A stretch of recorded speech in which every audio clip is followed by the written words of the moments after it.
Winter, North America. Late 1944, barbed wire rattles in the cold wind outside a large wooden barracks, where hundreds of German prisoners of war eat quietly at long tables. They are not starving. They are not beaten. They are simply defeated men infantry from the shattered German formations of Normandy and France, now captured and shipped to this place of stoves, cots, and boredom. Inside, a German NCO with a bandaged arm lowers his voice, not to complain, but to warn. He tells the man sitting across from him, a Luftwaffe mechanic captured near Cherbourg, that across the ocean the Americans had units far worse than the ones he fought in France. He, says the one to never meet the one that broke the Japanese in the jungle, was an American unit called the 1st Marine. Division nearby POWs lean in, not because they knew the Pacific, not because they understood Marines, but because German intelligence had circulated many warnings, through rumor and captured translations of Japanese diaries, about just how savage and unbreakable those Marines had fought on dark islands with names almost no European had ever heard, and this moment leads us directly to the origin of that reputation. To understand why German POWs in 1944-45 whispered about the 1st Marine Division as if it was some American phantom legion of jungle killers, we must begin decades before Germans ever heard the name. Because long before the Pacific War began, the United States Marine Corps was not a normal infantry institution. It was a culture. It was a sub-tribe inside the American military.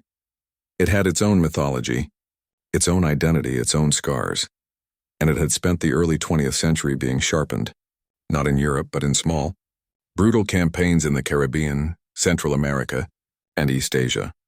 The Banana Wars, Nicaragua, Haiti, Dominican Republic, China, these were not glamorous theaters. They were hot, underreported counterinsurgency campaigns where Marines learned how to fight in jungles, villages, swamps, and mountains without roads, without supply comfort, often without backup. It is in these forgotten pre-WW2 campaigns that the core Marine culture of self-reliance, aggression, and small unit autonomy was forged. So when Japan bombed Pearl Harbor in December 1941, and America declared war, Washington already had a small military tribe uniquely suited to the Pacific. But among the entire USMC, there was one formation that already carried the institutional memory of these earlier wars more than any other. The 1st Marine Division, activated in 1941, but drawn heavily from veteran units, the 1st Marine Division became the tip of America's spear in the Pacific. Their training was vicious by U.S. standards. They rehearsed amphibious landings in choking heat. They drilled into the night fighting. They practiced living off supply margins thinner than the Army would accept. And unlike most American infantry, divisions of WW2 which could fall back on large logistical networks, the Marine amphibious doctrine assumed that you might hit a beach, get cut off by weather or enemy fire, and still need to win before food or ammunition caught up. Doctrine drives expectation. Expectation drives psychology. Psychology drives battlefield behavior. By mid-1942, the 1st Marine Division was the only major American ground force prepared well enough to take on the first decisive offensive against Japan. Every historian knows the name of that island. Guadalcanal, August 1942. Jungle, mud, disease, isolation. This is where the 1st Marine Division was hurled into its crucible, not as a reserve unit, not as a support force, but as America's first offensive strike against the Imperial Japanese Army. And this matters, because this is where the Japanese began recording, in their field diaries and reports, that these Americans and Marines did not fight like the Philippine garrison, troops they steamrolled earlier, nor the Dutch colonial forces, nor the British retreating from Singapore.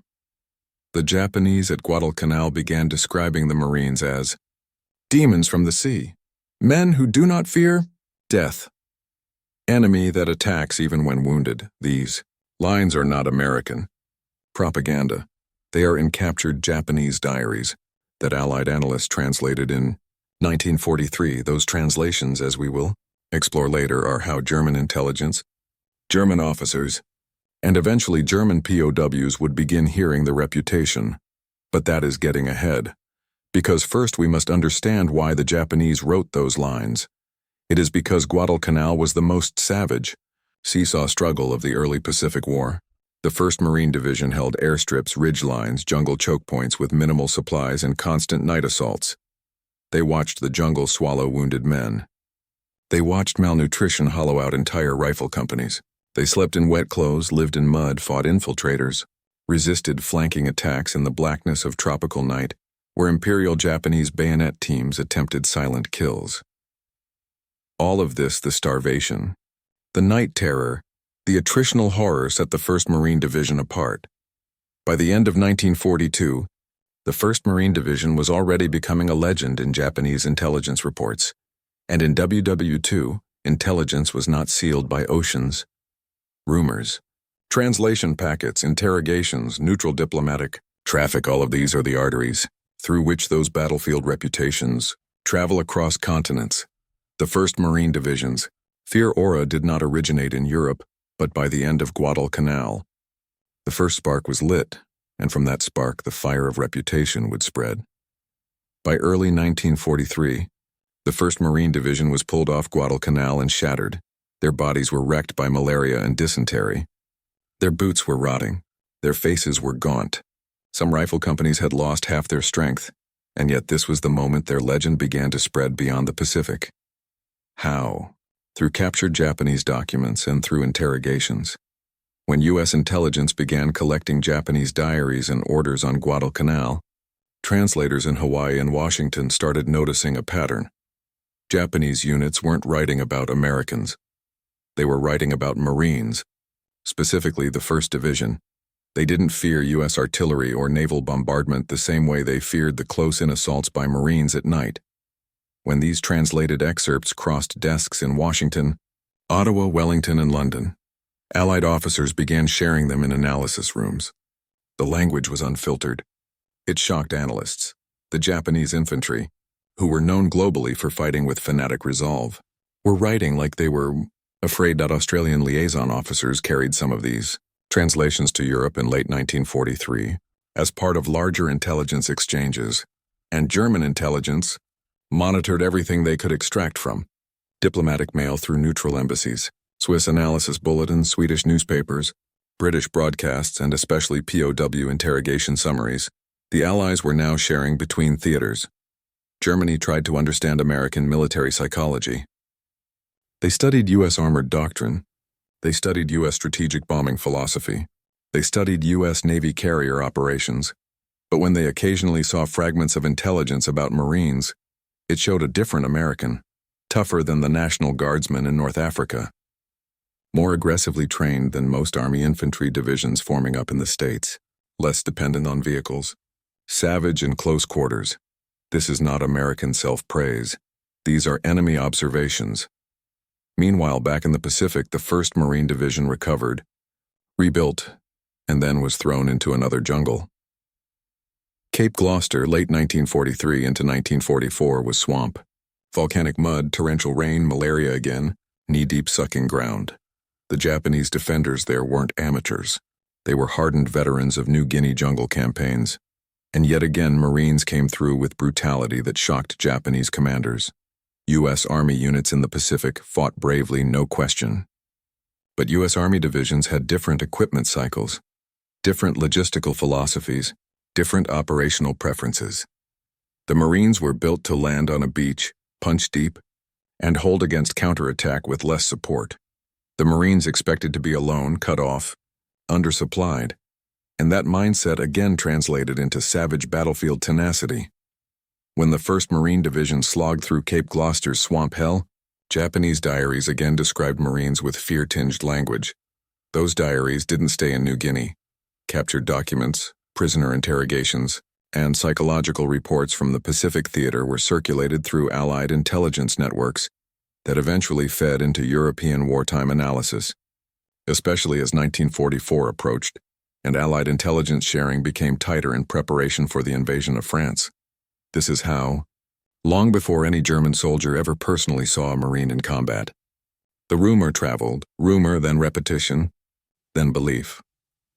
By the time the 1st Marine Division prepared for their worst crucible, of all the island of Peleliu, the Japanese already believed the Marines were there. most capable American ground enemy. And through the pipes of wartime intelligence, German officers would also begin hearing that the most dangerous American infantry formation wasn't in France or Italy. It was somewhere out there in the Pacific, and POWs would permanently seal that reputation. Because this next island wouldn't just scar the 1st Marine Division, it would brand them, and it would turn their name into a whispered warning inside enemy camps.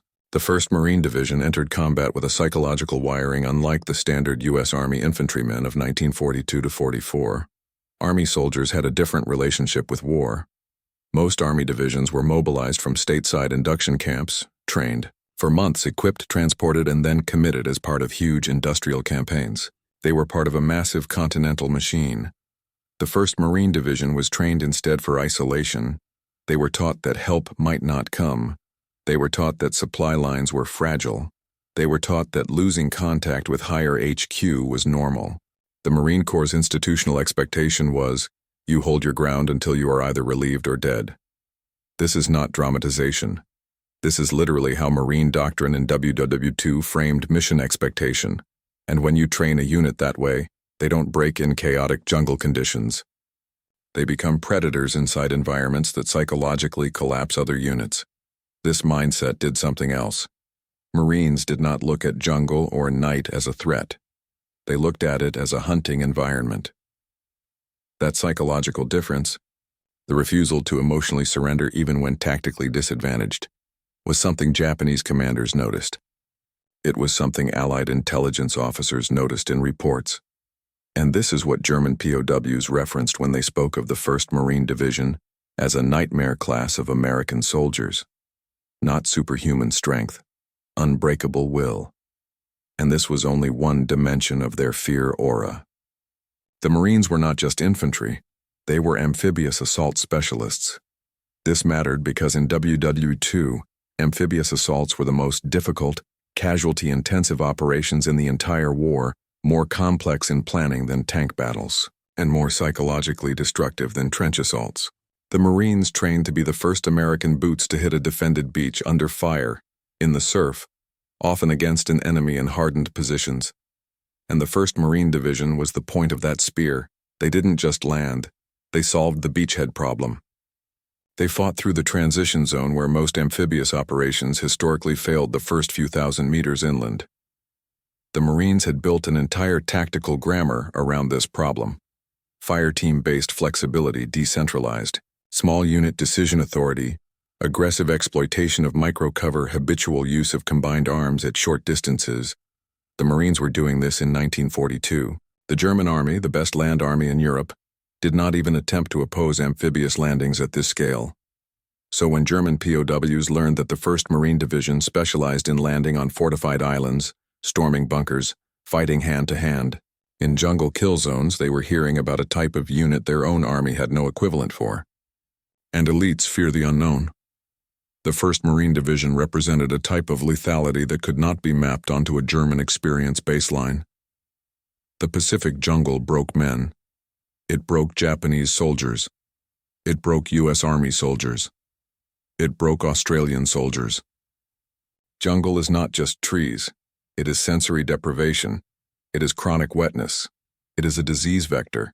It is rot, mildew, skin infection, trench foot, starvation-level calorie burn. The 1st Marine Division didn't just endure the jungle. They weaponized it. They learned to push at night when others stayed still. They learned to stalk through darkness. They carried less than army units. They used the jungle to mask aggressive movement. This created the second part of their legend, Marines in the Dark Coming. When Japanese diaries say the Marines attack even when wounded, this is referencing their night infiltration, counterattack, and outpost raids. And this is critical.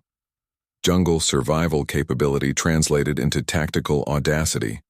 Audacity translated into offensive pressure. Offensive pressure translated into fear in enemy diaries, which translated into intelligence reports, which eventually entered the German POW rumor stream. The 1st Marine Division became the Pacific Predator Unit, and German POWs repeated that story. Another reason the 1st Marine Division's reputation spread is because Marines were unusually good at calling in fire. The U.S. Army in Europe eventually became excellent at artillery coordination, but in 1942, 1943, 1944, the Marine Corps in the Pacific had to fight on islands where every meter counted. They developed short-range combined arms muscle memory. Marine rifle platoons could bring 60mm mortars, 80mm mortars, naval gunfire, F-4U Corsairs, SBD dive bombers, onto a target in extremely compressed battle space. Think of it this way. In the Pacific jungle, a single ridgeline or a single coral outcrop might be one of the most strategically meaningful pieces of land in the entire theater. Marines built tactical culture around the idea that fire support wasn't back there. It was part of the immediate handshake of the fight. A German POW interrogated in Alabama in late 1944 said this sentence: "The Americans in the Pacific use artillery like a surgeon's knife." He was referring to the Marines. Fire support integrated, rapid, unflinching made the 1st Marine Division feel like an armored division in human form, slow to kill, fast to strike, and impossible to outmaneuver inside 200 meters. In the year, Marine Corps, lieutenant colonels lead battalions but corporals lead the war. Marine culture puts enormous trust downward. A corporal in a Marine rifle squad was expected to make decisions that in the German army would require a captain. This had consequences. Marines fought battles through the initiative of 19-year-olds. And that actually matched the Japanese infiltration style more than the U.S. Army method. Young Japanese NCOs had large autonomy too. So Marines and Japanese met in the jungle, not like formal armies, but like two knife fighters. One Japanese officer, diary recovered at Guadalcanal, said, "Their officers let the junior men hunt us." That single line captures a profound truth. Marine Corps culture was designed for bitter, close, decentralized combat. German POWs hearing about Marines weren't hearing about a stiff unit with rigid command. They were hearing about a flexible animal built to kill in small group combat. This is a very different kind of fear. German POWs did not invent the legend. They absorbed it from the Japanese. Because Japanese soldiers were the ones who actually faced the 1st Marine Division in 1942, 1943, 1944, and the Japanese did not sugarcoat. They respected the Marines.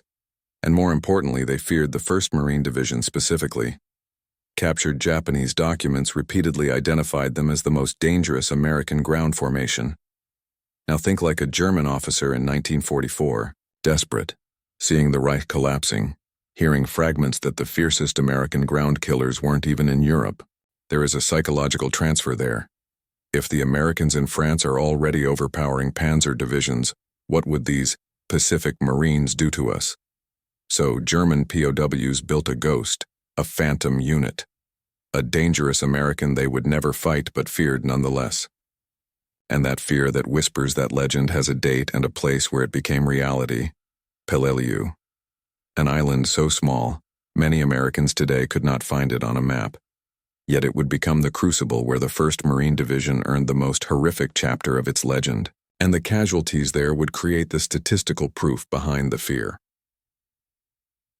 September 1944.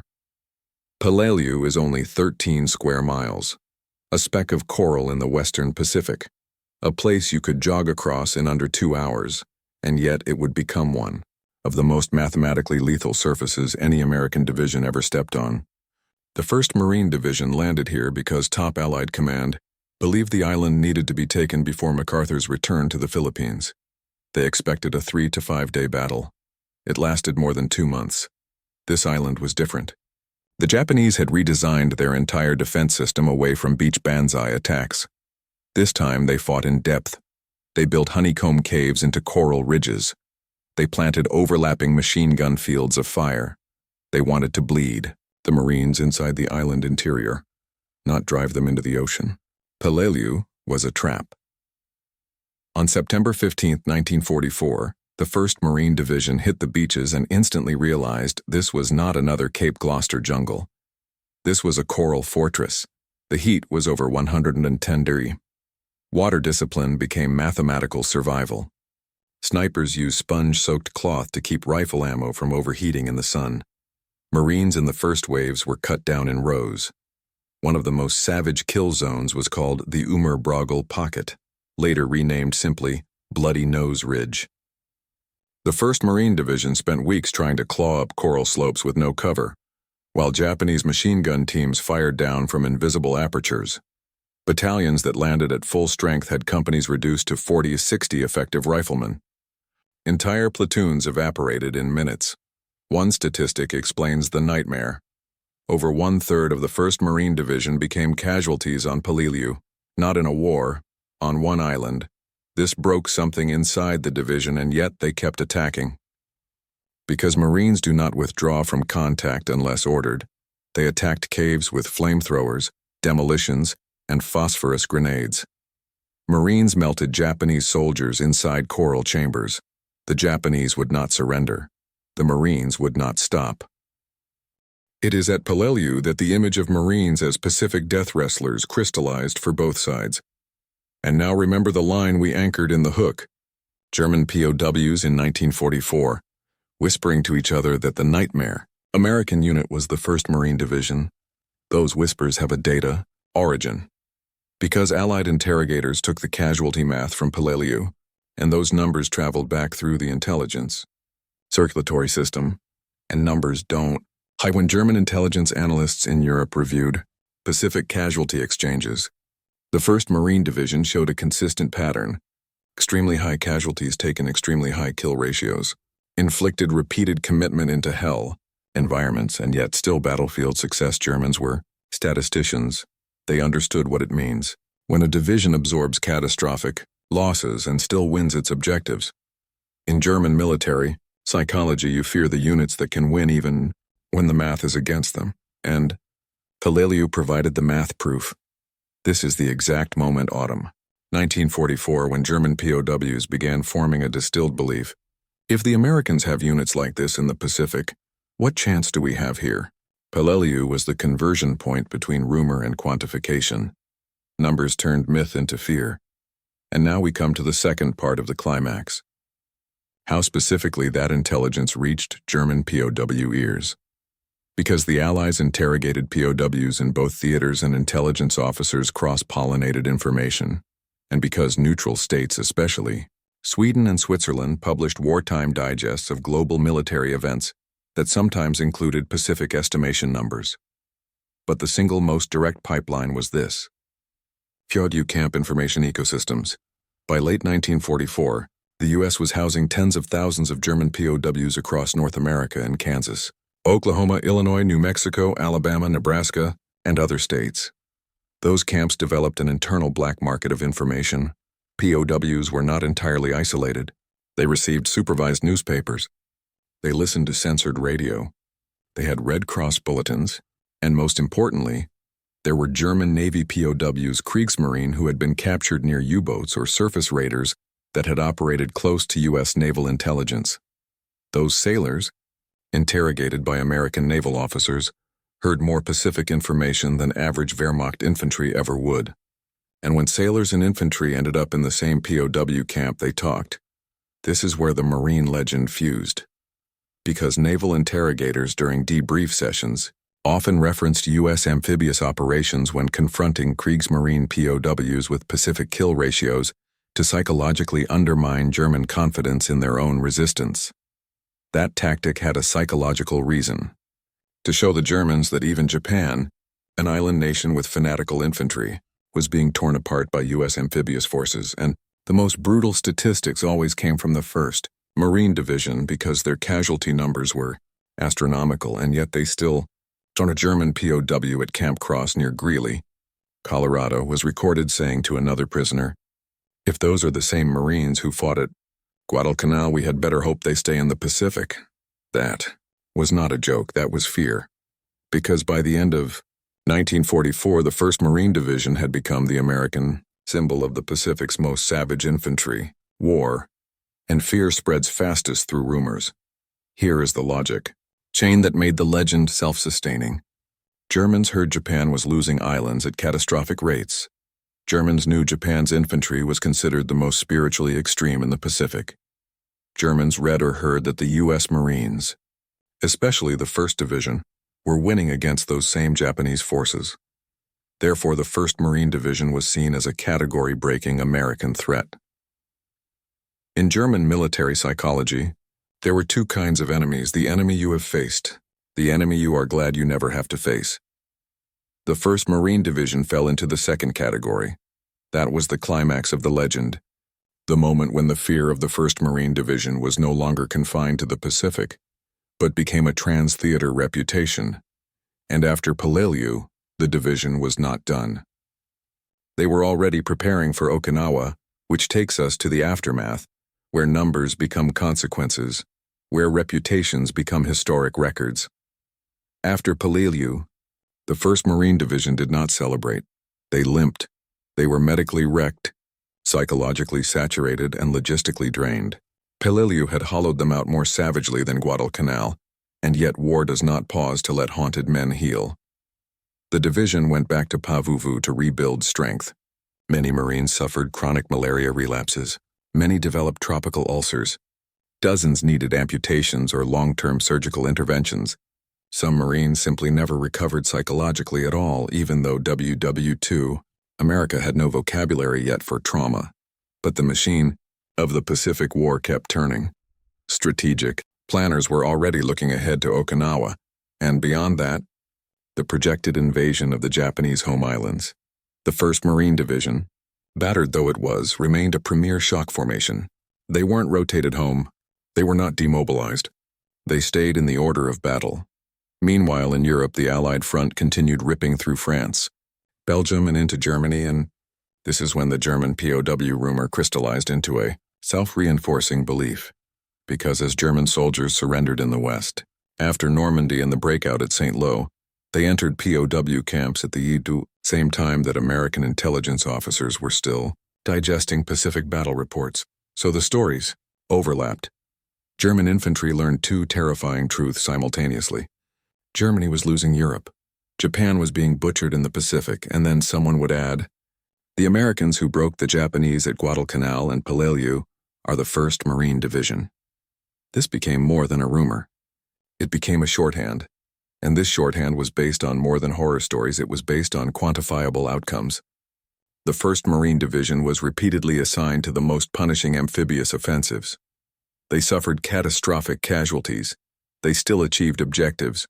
German officers understood that in war, the unit that can lose 1/3 of its rifle strength and keep going is not normal. It is pathological. It is dangerous. It is the kind of force you tell your own men never to meet. In German POW camps, the 1st Marine Division became a symbol of an unstoppable American ground predator. And that reputation fed directly into the psychological fabric of the Pacific War's final year, because the next Operation Okinawa would be even larger and even more destructive than POWs, and the 1st Marine Division was going there. When the 1st Marine Division sailed for Okinawa in 1945, they were not the same men who had stormed Guadalcanal in 1942. They were harder, colder, more fatalistic, almost mathematically resigned that the next island would be worse than the last, and they were right. POWs had a knife fight. Okinawa would be such a slaughter that even American commanders came to believe, if this is what it takes to take a single island, what will it take to take Japan itself? The carnage at Okinawa influenced the single most consequential strategic decision in American history, the one that ended the war without an invasion, because Okinawa showed what the homeland invasion would actually look like, and the 1st Marine Division was in the center of that. They fought in the south where the terrain forced close-range combat through ancient tombs, ridgelines, and honeycombed limestone. It was not war as movement, it was war as excavation. You had to dig the enemy out of cracks in the earth. The division suffered thousands of casualties. Entire companies were reduced to platoons. Entire platoons reduced to squads. But the legend of the 1st Marine Division, the one German POWs whispered about, did not end at Okinawa. It was proven again at Okinawa, because even when exhausted to the point of collapse, even when half their strength was down with disease or wounds, even when the enemy refused to surrender, even when the battle became a grinding meat machine, they still finished the job. And then, just as America braced for the final nightmare operation, downfall, the 2 atomic detonations ended the war. So the 1st Marine Division never had to invade Kyushu. No German soldier ever had to face the Blue Diamond Division in Europe.